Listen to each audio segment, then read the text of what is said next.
This is the game of food. This is the game of food. We're helping real people get real results with delicious food. Real food.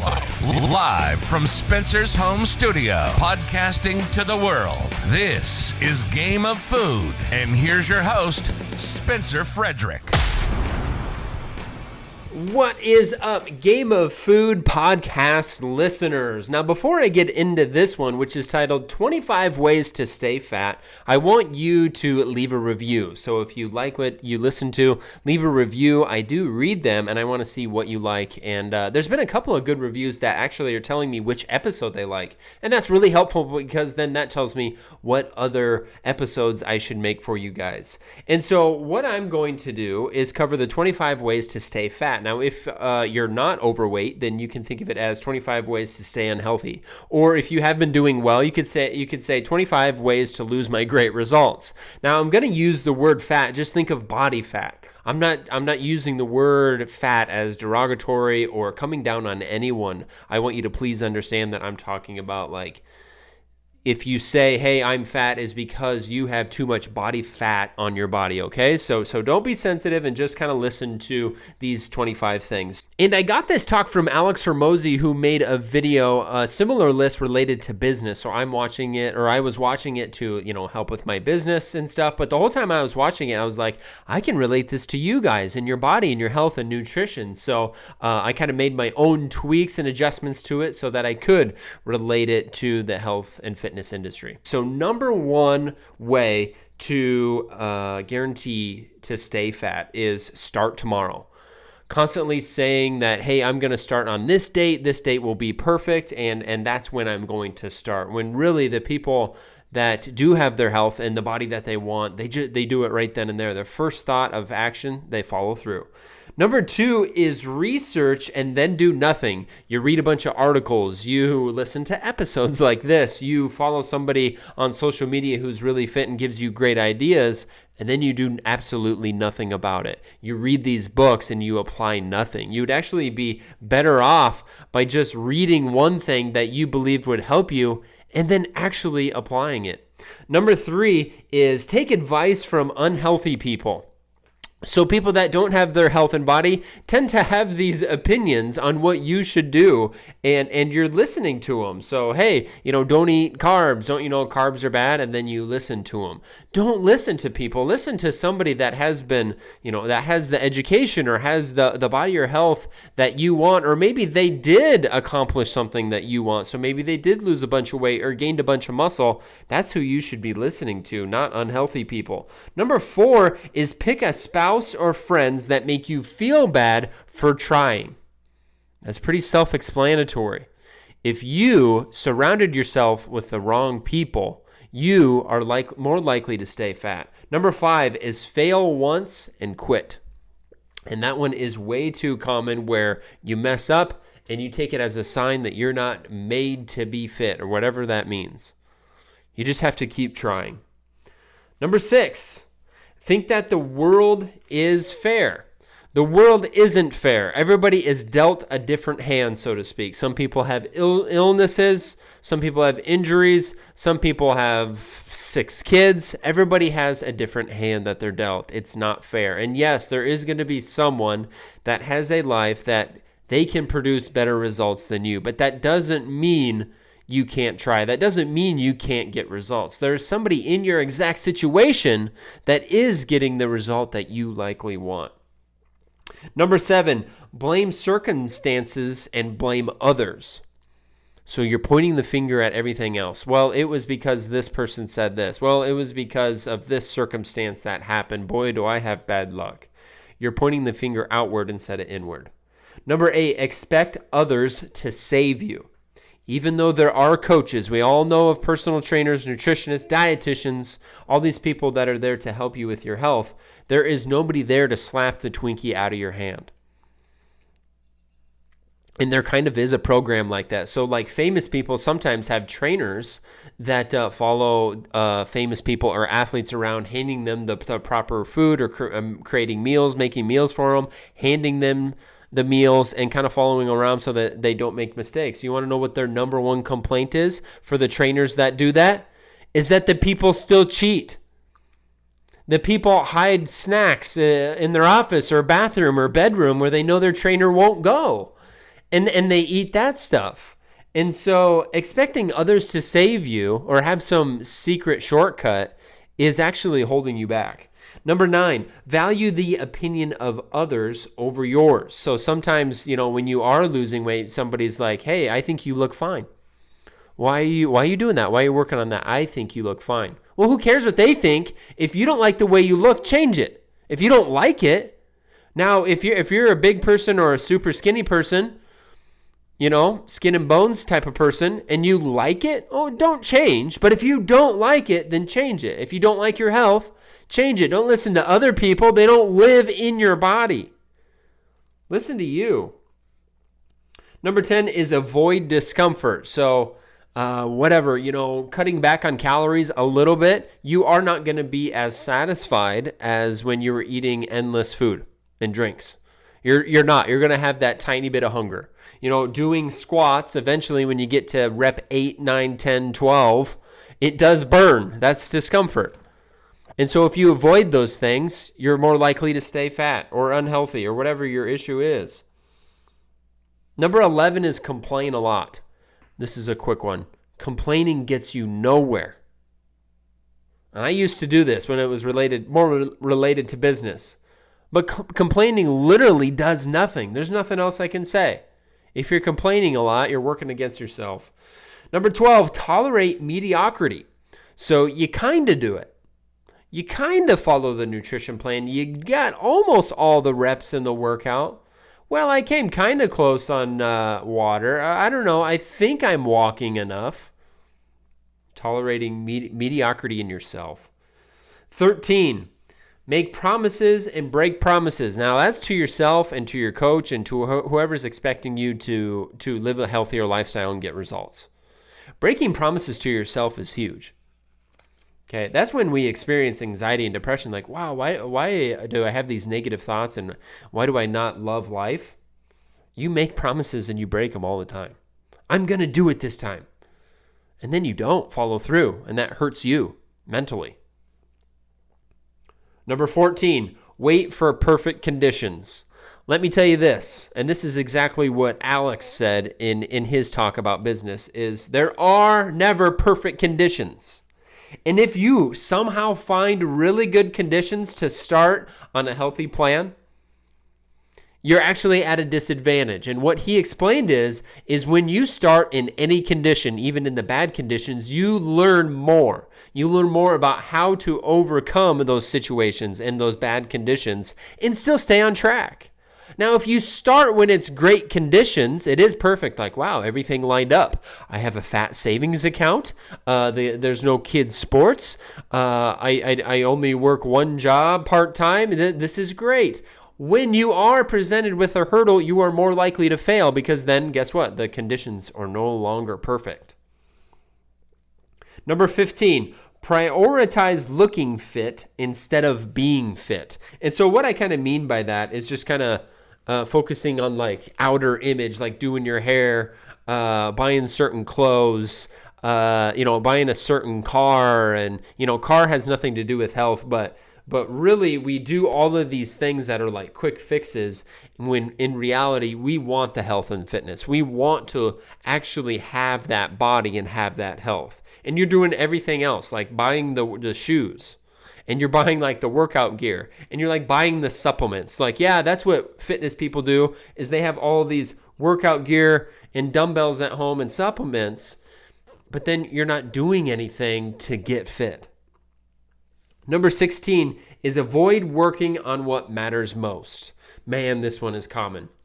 This one is common. If you are overweight, let's say you actually gained a decent amount of weight. You gained 40 pounds in the last 18 months. And you go to a gym and you like kind of work out. Did you gain weight because lack of working out, or did you gain weight because you were overeating? The number one thing is the overeating, and that's what you need to tackle. Sometimes people will get some initial results too, like, hey, I lost 9 pounds and now I'm kind of stuck and maybe even going the other direction. It's like, okay, have you tried using a food scale to know your portions? Have you tried relying on restaurants that do have the listed calories? Have you done those things? Well, that's what matters most. Okay, doing all this other stuff isn't going to push the needle. Number 17, do what everyone else is doing. Okay, most people do not have their health and ideal body. Don't listen to them. Don't follow them. Don't do their 6-week extreme challenges with no carbs and a million burpees and running marathons and all this stuff. Don't do what everyone else is doing, or you'll have what everyone else has. Number 18, do your best, not what it takes. Well, I tried is what I'll hear sometimes. Well, I gave it effort. Well, if you didn't achieve it, if you didn't do enough to get your result, you have to try again. Because even though I'm glad you gave your best, you're going to have to give more. Because, the world doesn't care. Your body doesn't care about your effort. It cares about if you're doing the things that will actually produce change. And if you're not, your body won't change. Right? It's not an opinion. It is really not an opinion. You have to eat a certain way. You have to move more to get the result. You want muscle? You have to pick up the weights weekly. You have to do that. There's no opinion. Number 19. Did I already cover number 18? I'm looking at my notes. Okay, number 19.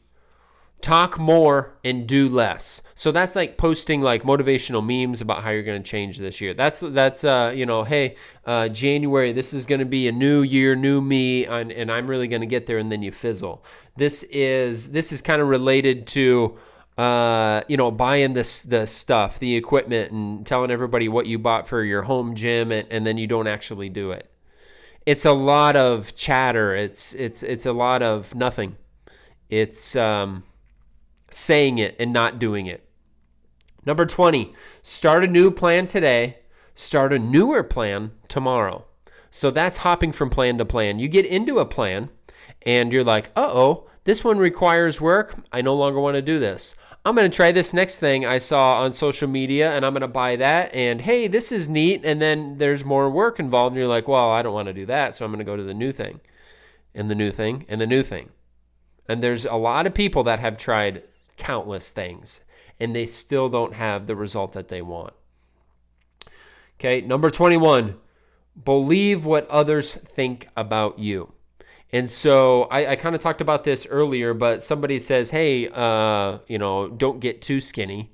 I had some people when I owned gyms that they were getting a little bit of muscle tone. They weren't like Arnold Schwarzenegger, they were 170 pounds, but they were getting a little bit of muscle. And they, this guy that I'm thinking of, a friend of his was like, aren't you getting a little bit too muscular? And don't listen to what others say ever. Build the body that you want. Work on the health numbers that your doctor wants you to, and the things that bother you, and avoid what others think about you. I think you know what I mean. Number 22, make a mistake, wait, then repeat the mistake. And so what this one can look like is, you do find a good plan and you lose weight. And when you hit your goal, then you don't know what to do. You don't know about maintenance phase. You don't research it. So that's a mistake right there. You don't know how to maintain your results. There's the mistake. And so you gain it all back. And then you gain it all back and you're not happy with your situation. And then you get back on that good plan. Let's say it's a good plan. You lose the weight. You get to your goal again. And you don't research or enroll yourself into a maintenance phase to keep your results. And there's many other mistakes you can make. Not using your food scale. If you're following a keto plan, indulging in fruit. I don't follow keto. I don't think you guys need to either. But what number am I on here? Number 23. Find something that works, then stop doing it. So you hop from plan to plan, and then you find one that is good. It teaches the right thing. It fits you and your lifestyle. It produces results, and then you just kind of fizzle. Maybe due to boredom. Maybe just, I don't know. You don't have a very good vision. But you find something that is great, and you just stop. Number 24, hire uneducated or dumb people. And I say dumb people not to be mean. It's just like there can be some educated people with degrees and the certifications in the right spots, right areas, but they're still not a good person to work with, as far as coaching goes or signing up for some program that they lead. And so I'm sorry, but if you do hire dumb people, you are not going to get as good of results. You're not. There are some people that should be hired more than others just because they are smart, just because they are helpful, they are passionate, and they know how to help you get through plateaus and sticking points. Number 25, assume you are always right. Some of the best clients I have are the ones that just are hungry to learn. Like, hey, what's this new thing you're talking about, Spencer? Hey, how do I learn how to do this? How do I overcome that? Those are some of the best clients and the people that have the best results. That's what I mean by people that are my best clients. They have the best results. And it's because they never have this like assuming they're always right. There's people out there that think you can't touch carbohydrates and get great results. They might die. They might go to their grave thinking that. And I think that's kind of sad. For me, I've tried all these different plans. Keto, paleo, calorie tracking, macros, Atkins. I've tried all the supplements because I want to know if it's right. And I don't feel like I can get to that point of knowing if I'm right or knowing if that thing works unless I do it, unless I learn more. So this whole list of 25 ways to stay fat is adverse thinking. And actually, it can stick in your mind a little bit better because our minds are geared to identify pain or negativity or threats. And so if this list landed, it's because of adverse thinking and kind of coming from the other direction. But what I want to do to end this episode is reverse these. And that's what we're going to do right now. So, number 1, remember the whole list.